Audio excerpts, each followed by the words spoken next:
hermanos, pues vamos a buscar un pasaje muy conocido por todos ustedes. Juan 3, 16 al 21. Juan 3, 16 al 21. Y dice así: porque de tal manera amó Dios al mundo, que ha dado su Hijo unigénito, para todo aquel que en él cree no se pierda, mas tenga vida eterna. Porque no envió Dios a su Hijo al mundo para condenar al mundo, sino para que el mundo sea salvo por él. El que en él cree no es condenado, pero el que no cree ya ha sido condenado, porque no ha creído en el nombre del unigénito Hijo de Dios.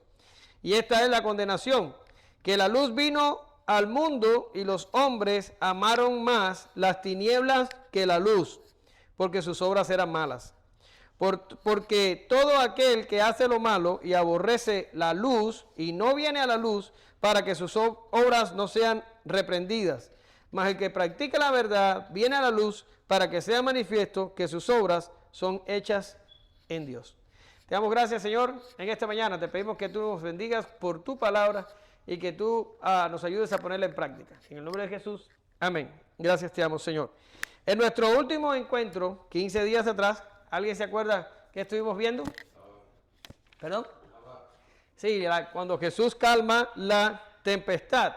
Y explicamos que estos son 3 sucesos que Lucas va a estar relatando con el propósito de que veamos cómo Jesús preparó a sus discípulos para que fueran enviados a predicar por todo Israel. Y también más adelante en el próximo capítulo vamos a estar viendo que Jesús les pregunta a ellos cuál era la opinión que tenían acerca de él. Les pregunta: ven acá, ¿qué creen ustedes que soy? ¿Quién creen ustedes que soy yo? Y eso es una pregunta que muchas veces nos hacemos. Tenemos que tener una información correcta de Jesús para salvarnos.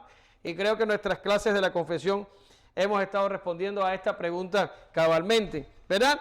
Pues bien, en la clase pasada vimos el primer suceso. Hoy vamos a ver el segundo, que es la visita que Jesús hace a la región de Gadara. Y la próxima clase mía, que será en 15 días, estaremos terminando este ciclo de 3 eventos y terminaremos de ver el último, ¿verdad que sí? Con esto dicho, tuvimos un maravilloso tiempo el domingo anterior, 15 días atrás, viendo cómo Jesús calmó la tempestad con solo hablarle, y sus atemorizados discípulos se llenaron de asombro, pues era más impresionante la persona de Jesús que la tormenta misma. Pero hoy seguimos. Tendremos el segundo suceso. Habíamos adelantado en la clase anterior que Jesús quería cruzar, ¿a dónde?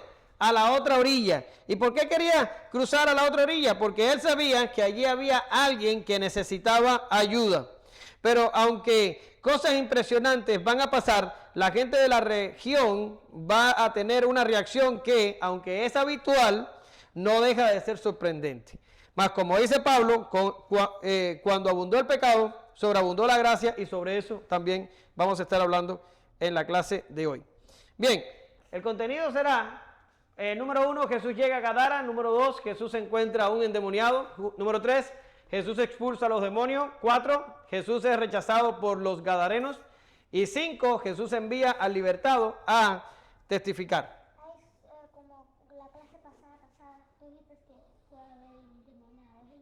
Sí. Bien, entonces vamos a ver el encabezado número 1. Y es muy corto, pues entonces lo voy a leer yo mismo. Y dice: y arribando a la tierra de los Gadarenos, que está en la ribera opuesta a Galilea. Ya está. Ahora, les tengo un mapa, más o menos, para darles una idea de qué estamos hablando aquí. No. Ahora sí. ¿De qué estamos hablando aquí? Y hay alguna discusión con respecto a qué significaba la ciudad de Gadara. Y hay algunos que la identifican con otros nombres, y hay cierta discusión dónde estaba exactamente situada la ciudad y todo eso. Yo no me voy a complicar con ese detalle geográfico en esta mañana. Solo nosotros necesitamos, para el contenido del mensaje y para entender lo que está pasando aquí, que la ciudad de Gadara o la región de Gadara era parte de lo que se conocía como Decápolis, que Decápolis era una región, ahora voy a ir al mapa y les voy a decir todo, era una región muy helenizada, muy probablemente poblada por gentiles o por judíos que estaban lejos de su religión, y eran 10 ciudades, y Gadara probablemente era parte de Decápolis, ¿verdad? Ahora, si venimos aquí al mapa, nos damos cuenta que esto aquí es el Jordán, este es el mar de Galilea. ¿Qué vendría siendo esto azul que está acá? El mar Mediterráneo. Este es Galilea, y si Galilea está aquí al norte, ¿qué tengo aquí en amarillo? Samaria. Ustedes tienen que revisar la geografía. Samaria, y después de Samaria, abajo al sur, ¿qué viene? Viene Judea, donde está Jerusalén y todo lo demás, ¿verdad? Pues aquí tenemos el mar de Galilea, aquí está Capernaum, que era la sede de Jesús en su ministerio en Galilea, ya hemos hablado de todo eso, y más o menos hay consenso que Gadara estaría, ¿verdad?, en la otra orilla, en la ribera opuesta. Bajaron acá a Gadara, ahí está Gadara, y esta es la región de Decápolis, ¿verdad que sí? Eso es más o menos lo que podemos decir. Estaba fuera del territorio israelita. Por tanto, podemos afirmar posiblemente, aunque en esto también hay cierta discusión, de que esta región era habitada por gentiles. Por tanto, aquí vemos a Jesús intentando llegar a una región gentil. O sea, se salió del territorio de Israel y fue a ver, a tratar de entrar en una región gentil. Esto despeja cualquier objeción de que la inclusión gentil es un cambio tardío en la iglesia. Ya podemos ver en Jesús, durante su ministerio público, expresando su interés de hacer de ambos pueblos uno. Esto que vemos aquí hoy es probablemente la primera incursión del reino de Dios en el territorio gentil. Siempre decimos, Pedro fue el primero con Cornelio, Pedro fue el primero. Posiblemente Jesús fue primero que Pedro entrando a la región de Gadara, si es verdad que Gadara estaba habitada por gentiles, porque ya les digo que hay otros que dicen que no eran gentiles, que eran judíos que no practicaban el judaísmo, o sea, eran judíos de nacimiento, pero estaban lejos de la región judía y de todas estas cosas, y allí se habían establecido. Pero yo me inclino a pensar que sí era tierra de gentiles, y hay algunos comentaristas que también piensan que era tierra de gentiles. Muy bien, ahora nos vamos de ahí y vámonos al punto 2, y ahí sí voy a querer que uno de ustedes me ayude a leer. ¿Quién tiene el micrófono? Bueno, pues ella, si tú lo tienes, tú lee. Al llegar él a tierra, vino a su encuentro un hombre de la ciudad, endemoniado desde hacía mucho tiempo, y no vestía ropa, ni moraba en casa, sino en los sepulcros. Al ver a Jesús, lanzó un gran grito, y postrándose a sus pies, exclamó a gran voz: ¿Qué tienes conmigo, Jesús, Hijo del Dios Altísimo? Te ruego que no me atormentes, porque mandaba al espíritu inmundo que saliese del hombre, pues hacía mucho tiempo que se había apoderado de él, y le ataban con cadenas y grillos, pero rompiendo las cadenas, él impelido por el demonio a los desiertos. Impelido significa empujado a los desiertos. Muy bien, yo quisiera que ustedes hubieran visto la cara de ella cuando estaba leyendo esto. Muy bien.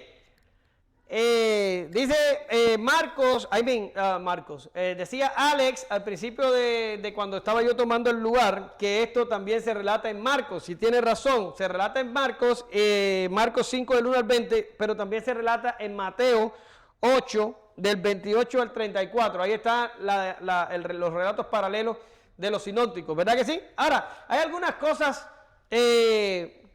diferentes en los relatos. Por ejemplo, Mateo dice que eran dos endemoniados. Mateo dice esto y tú dices, bueno, pues por fin, ¿eran dos o era uno? Bien, la explicación que más me gustó la da MacArthur, y MacArthur dice que probablemente eran dos, y el único que lo registra es Mateo, porque Mateo estaba escribiendo a un destinatario judío, y los judíos daban mucha importancia a la presencia de dos testigos, y como eran dos, él registró dos, pero dice MacArthur que Marcos y Lucas se van con uno, porque probablemente uno de los dos fue el que interactuó con Jesús. Quiere decir, había uno dominante entre ellos, bien agresivo, el otro era más pasivo y más tranquilo, y a lo mejor como el agresivo fue el que interactuó con Jesús, los otros 2 evangelistas terminan registrando solo uno. Pero lo más probable, según MacArthur, es que Mateo tenga razón y hayan sido 2. También tenemos otra diferencia típica de Lucas, el historiador detallista, y solo Lucas dice que el endemoniado estaba desnudo. Marcos habla de que cuando llegaron ya después que había sido exorcizado, llegaron los de la ciudad, lo vieron sentado con Jesús y ya vestía ropa.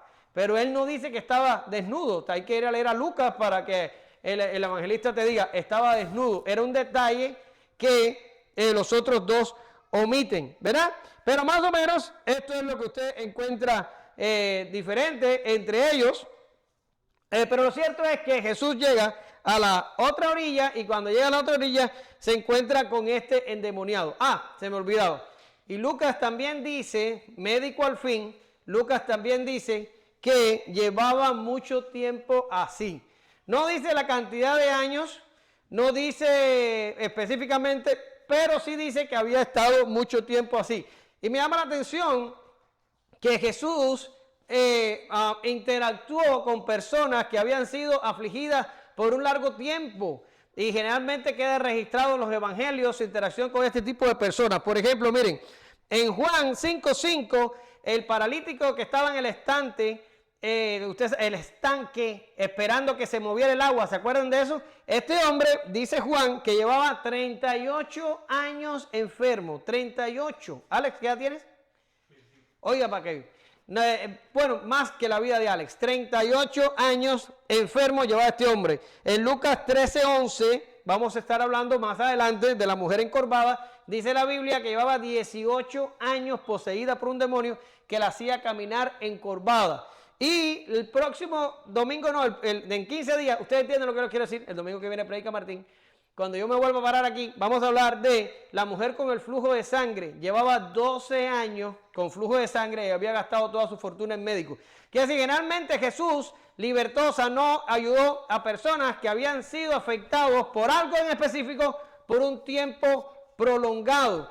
Y este es el caso también de este endemoniado. Probablemente por esto es que Jesús tuvo un especial interés de ir a la otra orilla, porque él sabía que ahí había un hombre que había estado demasiado tiempo sufriendo de esta posesión demoníaca, ¿verdad? Ahora, ¿cuál era la condición del endemoniado? ¿Cuál era la condición del endemoniado? Lo primero es que dice Lucas que el hombre estaba desnudo. O sea, para que una persona ande desnudo por ahí, es una persona que ha perdido toda brújula moral. Y es evidente que los demonios tenían un absoluto control sobre él. Él estaba desprovisto de toda moralidad. También moraba en sepulcros. ¿Qué está pasando aquí? Bueno, que la sociedad no podía resolver el problema de este hombre. No podían mandarlo con un terapista, ni con otra persona, ni con un médico, porque este hombre estaba sufriendo de algo espiritual. ¿Y qué es lo que hacía la sociedad normalmente cuando se encontraba con este tipo de cosas incurables? También hemos hablado de la lepra y todo este tipo de cosas, pues los expulsaban de las ciudades. ¿Y qué había por fuera de las ciudades? Bueno, pues cementerios, y allí entonces estaba este hombre morando. Por tanto, este hombre estaba desprovisto de la sociedad. También dice el texto que le ataban con cadenas, posiblemente tratando de controlar un poco las reacciones violentas que tenía, pero dice que también la rompía con la fuerza que tenía. Pero bueno, él no solo estaba atado por Satanás, sino sus conciudadanos también lo tenían atado, y esto pasa muy a menudo, que las personas están atadas por problemas y después vienen los de alrededor y le terminan atando más. Por tanto, este hombre estaba totalmente desprovisto de su libertad. Y lo último que dice Lucas es que habitaba en el desierto. Dice que cuando ya se soltaba, salía y era impelido por los demonios a huir al desierto. Este hombre también estaba desprovisto de toda compañía. No tenía contacto humano. Estaba viviendo como los animales en el campo, ¿verdad? Esta era la condición. Ahora, Jesús llega y cuando se encuentra con el endemoniado, dice Lucas que se tiró a sus pies y le reclama y le dice, ¿qué tienes conmigo?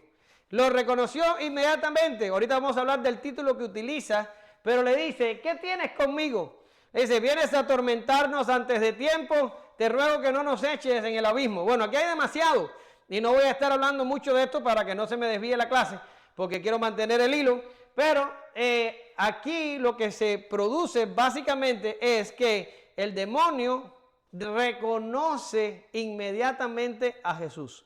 Sabía quién él era. ¿Ya está? ¿Qué?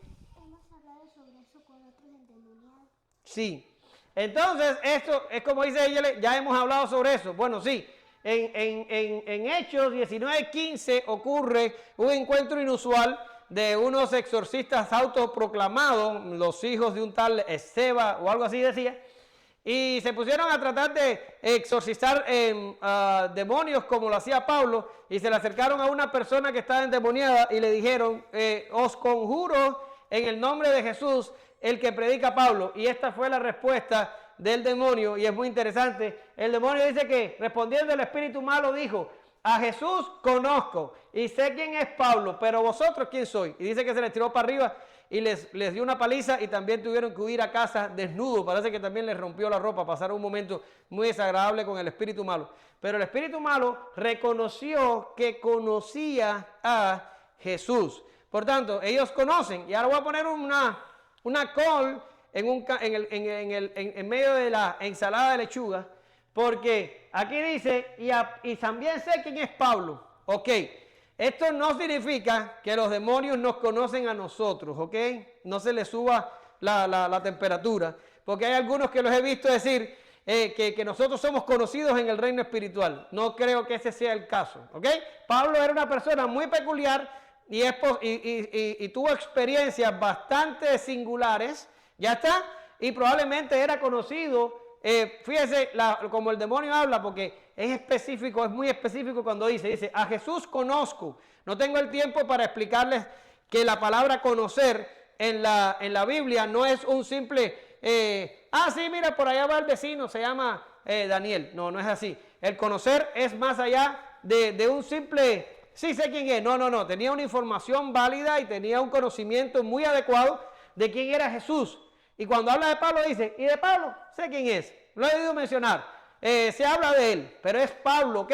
No es Omar, no es Abraham, no es Alex, es Pablo. No se me le suba la temperatura a nadie, ¿ya está? Ahora, el demonio sí sabía quién era Jesús, tenía una teología correcta acerca de Jesús. El demonio era cristológico, ¿verdad? Y es increíble porque hay una bola de gente confundida acerca de esto, pero los que sí no están confundidos es los demonios. Y esto es normal, ya ustedes saben de Santiago, que Santiago ya había dicho que los demonios también creían y también temblaban, lo que son desobedientes y rebeldes, y por eso van a tener el juicio de Dios. Ahora, llama a Jesús Hijo del Altísimo, impresionante.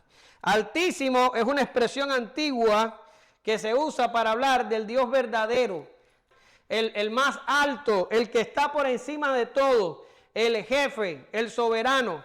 Ahora, el Altísimo es el que está por encima de todo, el mero, el jefe, el que está arriba, ya, el que gobierna sobre todo. Y le está diciendo a Jesús, hijo del Altísimo. Por tanto, esto es una declaración de divinidad bien clara, bien diáfana, y resplandece como el mediodía. Ahí está. Y lo interesante del caso es que lo está diciendo una entidad espiritual. Ahora, aquí en el mensaje no me voy a parar a hablar mucho sobre el reino espiritual, pero lo cierto es que el demonio tenía una cristología adecuada en el momento que habla con Jesús. Lo identifica como el Hijo del Dios que está sobre todo lo creado. ¿Verdad que sí?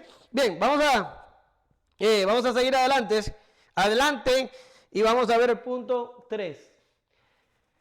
Pasa el micrófono ahí para que lea alguien. ¿Yo? Bueno, pues ni modo. Y le preguntó Jesús diciendo, ¿cómo te llamas? Y él dijo, Legión, porque muchos demonios habían entrado en él y le rogaban que no los mandase ir al abismo. Había allí un hato de muchos cerdos que pasían en el monte y le rogaron que los dejase entrar en ellos y les dio permiso. Y los demonios salidos del hombre entraron en los cerdos y el hato se precipitó por un despeñadero al lago y se ahogó. Muy bien. Ahora, aquí tenemos algo muy interesante. Jesús le pregunta al demonio, ¿cómo te llamas? Y dice, ¿en serio? Es Jesús. Lo acabamos de decir. El demonio lo acaba de reconocer como el Hijo del Altísimo. Y no debía el Hijo del Altísimo saber, Jesús debía saber el nombre del demonio. Sin embargo, termina preguntándoselo. Ahora, ¿cuál es la explicación de esta inusual pregunta? En mi opinión, este es Omar hablando, el Señor lo hizo por causa de sus discípulos. Los discípulos andaban con él y no sabían lo que estaba pasando y Jesús pregunta el nombre para que el demonio lo dijera y los discípulos supieran quién era. Evidentemente Jesús sabía. Es más o menos como cuando usted está en un lugar y usted es bilingüe y tiene una persona que nada más habla un idioma y usted se pone a hablar en inglés, por ejemplo, con la persona que nada más habla español y empieza a hablar inglés con otra persona y tú hablas y te miras para que está al lado y le dices, le estoy diciendo que necesitamos una mesa para dos. Para que la persona que está al lado sepa más o menos lo que está pasando, porque si no, ¿de qué estarán hablando? Bien, aquí a lo mejor está pasando lo mismo, que Jesús está preguntando el nombre por causa de los discípulos. Ahora, en el tiempo de Cristo y en nuestros tiempos esa información ha llegado a algunos. Se pensaba y se decía que si tú conocías el nombre de una persona, tú podías ejercer autoridad sobre la persona. Ese era el conocimiento que se tenía. Y en el caso del exorcismo, saber el nombre del demonio hacía que el demonio se tuviera que sujetar a tu orden. Eso es lo que se hablaba en los tiempos de Jesús y lo que ha llegado hasta nuestros tiempos en algunos contextos. ¿Ya está? Ahora, evidentemente Jesús no está preguntando el nombre aquí para tener más autoridad sobre el demonio. Jesús tiene una autoridad indiscutible sobre el demonio y tiene un conocimiento sobre el demonio necesario. No necesita más conocimiento. Y esto, usted dice, ¿de dónde lo sacas? Bueno, lo saco del mismo demonio. Que el mismo demonio cuando ve a Jesús se le tiró a los pies y le rogó, ¿qué tienes con nosotros, Hijo del Altísimo? No nos atormentes, no nos mandes al abismo. El mismo demonio y la misma acción que hace está reconociendo todo lo que Jesús es y todo lo que Jesús puede hacer. Jesús no necesitaba preguntar su nombre para tener autoridad sobre él. Ahora, esa es la explicación sobre esto. No voy a abundar más. Tengo tentación, pero no quiero que se me desvíe la cosa hacia otro lugar. ¿Ya está? Ahora, la respuesta del demonio es mucho más loca todavía porque le dice, me llamo Legión porque somos muchos. Y hay algunos que interpretan que si esa fue la respuesta que dio el demonio, lo más probable es que hubiera más de un demonio metido dentro de la persona. Hay algunos que llegan a decir que habían 6,000 demonios metidos dentro de la persona. Ya está. Ahora, no voy a entrar mucho ahí. Esto lo único que nos está diciendo básicamente es que los demonios no tienen cuerpo, o los ángeles no tienen cuerpo material. Son seres espirituales, ya está, que son incorpóreos, son invisibles, son espíritu. Otra manera de decirlo es que serían seres espirituales puros, ya está.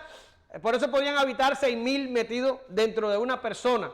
Ahora, los demonios o los ángeles no tienen el mismo espíritu de Dios. Que usted dice, Dios es espíritu. ¿Se acuerda cuando Jesús habla con la samaritana? Le dice, Dios es espíritu. Bueno, los demonios no son del espíritu que es Dios. Evidentemente, la naturaleza de Dios es divina y los ángeles y los demonios son creaciones de Dios. ¿Ya? Pero lo que son invisibles, incorpóreos, seres espirituales puros. ¿Ya está? Eso es necesario establecerlo para entender que podían haber 6,000 o 3,000, depende del libro que usted lea, metido dentro de una sola persona. Ahora, esto no significa que cada vez que una persona esté poseída por demonios, tiene que tener una cantidad innumerable de ellos dentro. Este caso es singular y particular. Jesús es el único momento de su ministerio que choca con alguien en semejantes condiciones. Otros endemoniados más adelante que vamos a estar tratando no eran varios demonios, era solamente uno. ¿Ya está? Ahora, dicho esto, nos vamos al hato de cerdo. Ellos le dicen a Jesús, no nos mandes al abismo, al lugar donde los tienen prisioneros, al lugar donde son castigados. No nos mandes allí. y le dice, déjanos irnos a aquellos cerdos que están allí. Marcos dice que eran como 2.000 cerdos. 2.000, eran bastantes cerdos. Bien, eran como 2.000 y que Jesús le haya dado permiso a los demonios para meterse en aquellos 2.000 cerdos, nos indica que un ser humano para Jesús tiene mucho más valor que 2.000 cerdos. Y usted va a decir, pues eso es evidente. Bueno, pues no tan evidente, porque hoy en día vemos la loca conducta de las personas que pelean por los derechos de los animales. Ya, ellos quieren derecho para los aves, derecho para los cerdos, derecho para los caballos, derecho para las vaquitas y para todas esas cosas. Sin embargo, esos mismos que abrogan por el derecho de los animales y quieren que tratemos a los animales de mejor manera, también están a favor de que las mujeres hagan aborto y que interrumpan sus embarazos. Nuestra sociedad es una sociedad que pelea por los animales y mata bebés dentro del vientre materno. Es una total conducta desquiciada, ¿verdad? Sin embargo, aquí Jesús no le importó sacrificar 2.000 cerdos para salvar a una sola persona. Ya, tenemos que reorientarnos y darnos cuenta que es lo importante. El animal no es importante, la persona es importante. Omar, ¿y entonces ya puedo maltratar a mi perro? No, por favor, no maltrate su perro. Bien, los cerdos se ahogan, se van por un desfiladero y se ahogan. Hay algunos comentaristas que dicen que los demonios entonces tuvieron que regresar al abismo al no tener un cuerpo que poseer. Bueno, esto es demasiada carne al taco. Lucas no dice qué le pasó a los demonios después que se ahogaron los cerdos. Y yo tampoco voy a estar hablando demasiado hoy. Lo cierto es que por la misericordia y la gracia del Señor, este hombre, después de mucho tiempo, fue exorcizado y los demonios salieron de él. ¿Ya está? Ahora, vamos a hablar de la reacción que esto causa. Pasa el báculo, por favor. Y los que apacentaban los cerdos, cuando vieron lo que había acontecido, huyeron. Y yendo, dieron aviso a la ciudad y por los campos, y salieron a ver lo que había sucedido. Y vinieron a Jesús, y hallaron al hombre de quien habían salido los demonios, sentado a los pies de Jesús, vestido y en su cabal juicio, y tuvieron miedo. Y los que lo habían visto, les contaron cómo había sido salvado el endemoniado. Entonces toda la multitud de la región alrededor de los Gadarenos le rogó que se marchase de ellos, pues tenían gran temor. Y Jesús, entrando en la barca, se volvió. Ahora, yo le voy a explicar más o menos lo que está pasando aquí. Porque dice Sproul que tenemos que leer la Biblia existencialmente. ¿Qué significa? Que tenemos que meternos en la piel de los protagonistas y tratar de ver lo que está pasando en este lío. ¿Ya?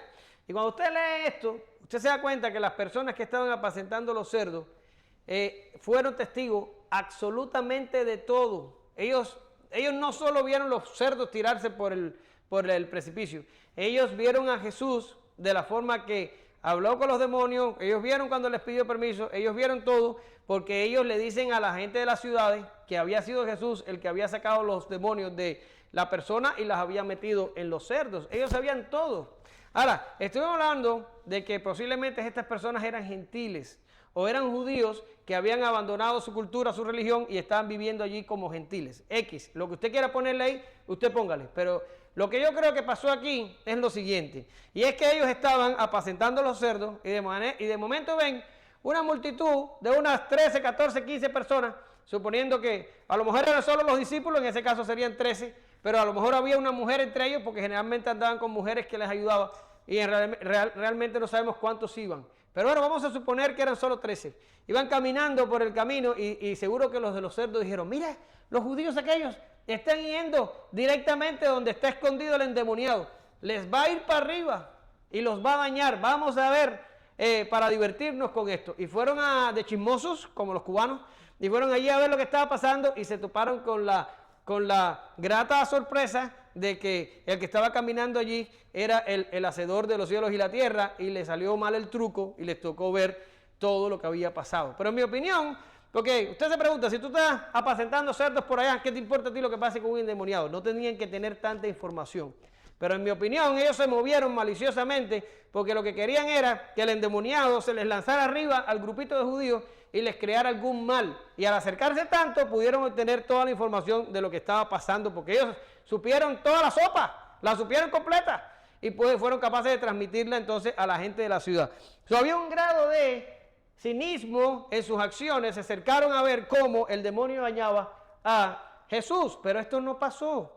Y cuando ellos vieron lo que pasó, se largaron para la ciudad y empezaron a dar la noticia de lo que había acontecido con lujos y detalles. ¿Qué ocurrió? Que la gente cayeron para acá abajo, donde estaba Jesús, y cuando llegaron estaba el hombre, dice Lucas, médico al fin, dice Lucas que estaba, ¿cómo es que dice? Vestido, sentado a los pies de Jesús y en sus cabales. Quiere decir, este hombre había sido completamente liberado. Fue una liberación radical. El hombre estaba en actitud de discípulo, estaba sentado a los pies de Jesús y estaba escuchando la enseñanza, estaba vestido, estaba actuando por sí mismo. Jesús restituyó su moralidad, su vínculo social, su libertad y también la compañía, porque estaba acompañado de los demás discípulos. Quiere decir, este hombre tuvo un cambio inmediato y radical y llegaron la gente de la ciudad. Y cuando ustedes leen el pasaje, y Lucas era bien detallista, Lucas era un hombre que prestaba mucha atención al detalle, en ningún momento Lucas registra que alguien dijo, ¡ay, mira, qué bueno! El hombre está totalmente liberado de los demonios. Ese comentario no aparece en el texto por ningún lugar. ¿Y usted sabe por qué? Porque ese comentario nunca existió. A la gente nunca le preocupó, ni nunca se alegraron de que había un hombre libertado. A la gente le preocupaba los cerdos que habían muerto, les preocupaba el mercado del cerdo que iba a perder acciones porque Jesús andaba matando todos los cerdos de todo el lugar y la gente estaba atemorizada por lo que Jesús podía hacer en su región. Eso era lo que les preocupaba. Y esto me lleva a una enseñanza un poco rara o a una aplicación un poco rara, y la enseñanza es esta. Y a lo mejor le va a servir más a los jóvenes que tengo, que ya nosotros que estamos viejos nos vale. Pero a ustedes sí les va a servir mucho.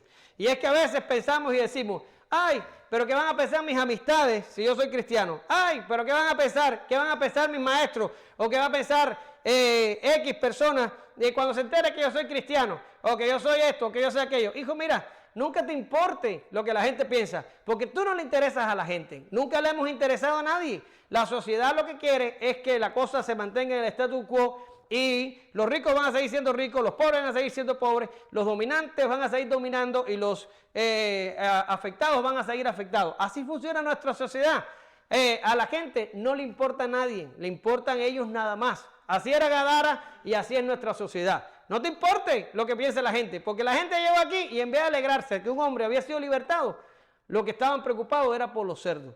Entonces, cuando Cristo salve tu vida, cuando Cristo trate con tu vida, cuando Cristo bendiga tu vida, preocúpate de estar contento tú y olvídate de lo que piensan las personas alrededor. No van a ayudar, nunca han ayudado y no están interesados en hacerlo. La gente solo quiere resolver su problema. Esto se me borró. Su problema. Ya está. Ahora, llegaron la gente y vieron al hombre sentado y en sus cabales y oyendo a Jesús. ¿Y qué le dijeron a Jesús? Le dijeron, vete, no te queremos en esta zona. ¿Ok? Ahora, la cosa fue interesante porque dice el texto, no sé si usted le prestó atención cuando Diana lo leyó, que dice que le dijeron que se fuera y dice, y Jesús se montó en el arca y se fue. En el arca no, en la barca. Y Jesús se montó en la barca y se fue. Quiere decir, Jesús ni se inmutó. Jesús dijo, ¿no quieren que entre? Me monto en la barca y me fui. Y cogió y se fue.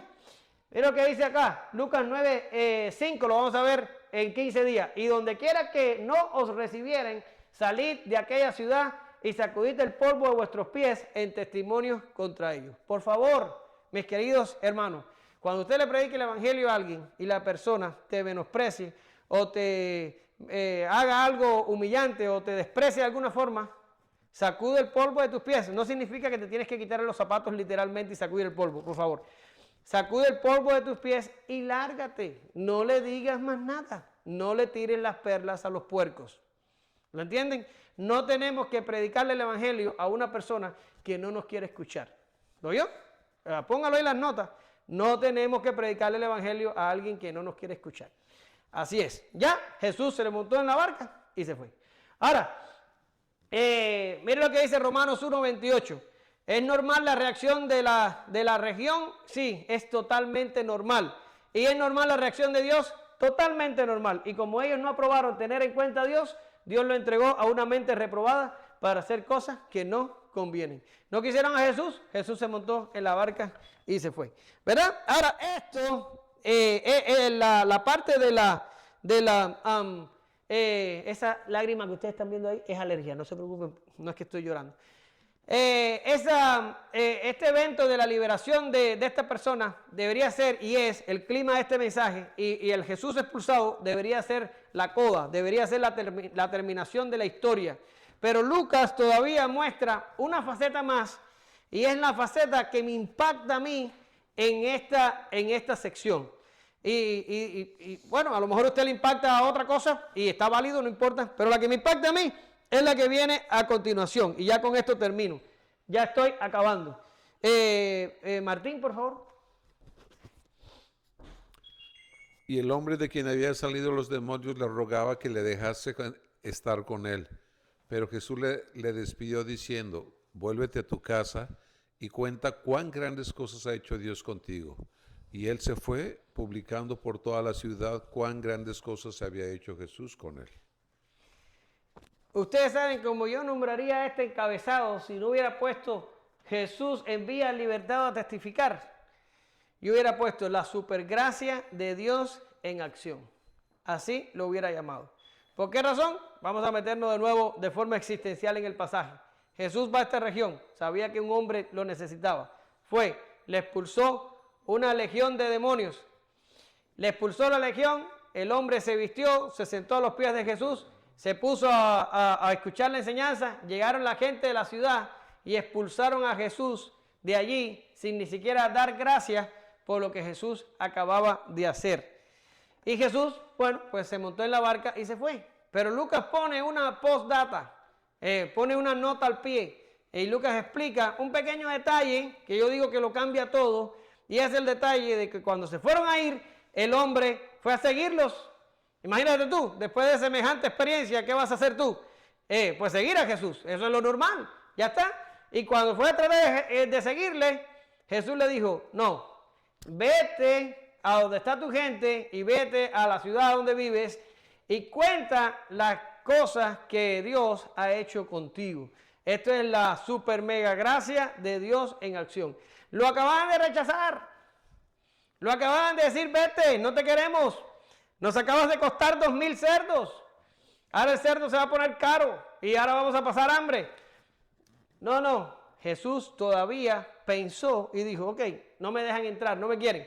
Me voy yo, pero voy a mandar al discípulo que acabo de ganar, lo voy a mandar a testificar. Es impresionante cómo la gracia de Dios no camina la segunda milla, como él mismo nos diría en el Sermón del Monte, que cuando te pidan caminar una milla, camina 2. Pero la gracia no camina la segunda milla, la gracia camina la tercera y la cuarta milla. Por eso les ponía al principio que la luz vino a este mundo, pero la gente amaron más las tinieblas que la luz. Pero Dios camina la tercera, la cuarta, la quinta milla con la gente, tratando de que su gracia haga el efecto en aquellos que tienen que hacerlo. Dios va con nosotros todo el tiempo que tenga que ir. No importa lo que tenga que pasar, tratando de salvar a aquellos que han de ser salvos. Mire lo que dice segunda de Pedro 3:9. El Señor no retarda su promesa, según algunos la tienen por tardanza, sino que es paciente para con nosotros, no queriendo que ninguno perezca, sino que todos procedan al arrepentimiento. El Señor es paciente, ¿verdad?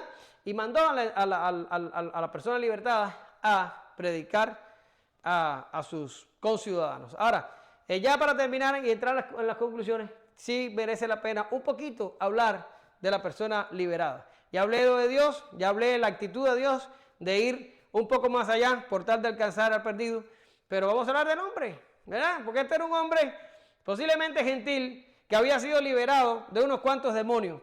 Y a lo mejor había escuchado a Jesús unos 30 o 40 minutos antes que llegara la gente a expulsar a Jesús. No sabemos, estoy especulando el tiempo que estuvo escuchándolo.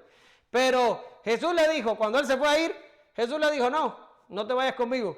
Regrésate con tu gente y cuenta lo que Dios ha hecho contigo. Y el hombre gozosamente obedeció y se fue a predicarles a los suyos. Hermano, qué difícil es para nosotros ser como este hombre. Qué difícil. ¿Verdad que sí? Nosotros somos más bien como Jonás, que le dijeron, vete ya a predicar a Nínive, yo voy para Tarsis, se monta en Tarsis y te va en el barco. Ya se nos predicó sobre esto tiempo atrás. Ya está, pero así somos. Pero este hombre acabó de convertir, acababa de salvar, acababa de conocer al Señor, sin ninguna cosa más que el deseo de seguir al Señor. El Señor le dice, no, conmigo no, vete ya a predicarle a los tuyos. Y dice Lucas que el hombre salió por ahí y empezó a predicar a todas las personas lo que Dios había hecho con él. Por favor, ahorita te dije, no le prediques al que no te quiere escuchar. Ok, eso está bien, pero predícale al que sí te quiere escuchar. Tenemos la gente alrededor de nosotros llena de necesidades y llena de situaciones, y la necesidad más básica y más urgente que tiene la gente alrededor de nosotros es la necesidad de Cristo. Háblale a la gente, háblale, ya te rechaza, ya. Pero si no te rechaza, háblale a la gente, por favor. ¿Ok? Bien, vamos a terminar. Conclusiones. Y la primera parte de las conclusiones es una cita, estoy citando al comentario expositivo práctico del Nuevo Testamento. Esto no es mío, esto lo dice el comentario exegético. Esto sí es mío. Ahora, dice así, el exorcismo indica que en Jesús Dios puede vencer y vence a los poderes de la oscuridad desplegado contra los seres humanos. Restablece el equilibrio en aquellos a los que los demonios han vuelto locos y ningún ser humano fue capaz de subyugar. Este hombre no podía calmarse él solo oyendo a un terapista, sino que necesitaba un poder soberano que le liberara y le redimiera. Solo Jesús tiene ese poder soberano. El incidente con los cerdos revela que el diablo nunca se va en silencio ni se desvanece en el aire. Tiene que ser expulsado de igual manera, Cristo en la cruz toma el mal que hay en el mundo para sí y se lo lleva con su muerte. Hemos visto hoy un despliegue fenomenal de la gracia de Dios. Fue su amor el que lo hizo cruzar a la otra orilla para ayudar a alguien que nadie podía ayudar. ¿Les suena familiar? Fue por gracia que Jesús cruzó barreras culturales y entró en tierra de gentiles. Fue por gracia que prefirió a un hombre que 2,000 cerdos. Fue su gracia la que envió al hombre libertado a predicar a una región que había rechazado la presencia de Jesús allí. Todavía hoy es por gracia, por mucha gracia. A Dios sea la honra. Gracias te damos, Señor, en esta mañana. Es por gracia, Señor, porque en aquellos tiempos cruzaste la orilla para ir a salvar a este hombre, pero tú cruzaste los cielos para venir a salvarnos a nosotros. Y nadie podía ayudarnos, ni nosotros mismos podíamos ayudarnos a nosotros mismos. Pero tú viniste y fue por gracia, fue tu gracia la que nos salvó. Te alabamos y te bendecimos por tu amor, por tu misericordia y por las cosas inmerecidas que nos has dado. Ayúdanos, Señor, a compartir de gracia a otros. En el nombre de Jesús, amén. Gracias, Señor.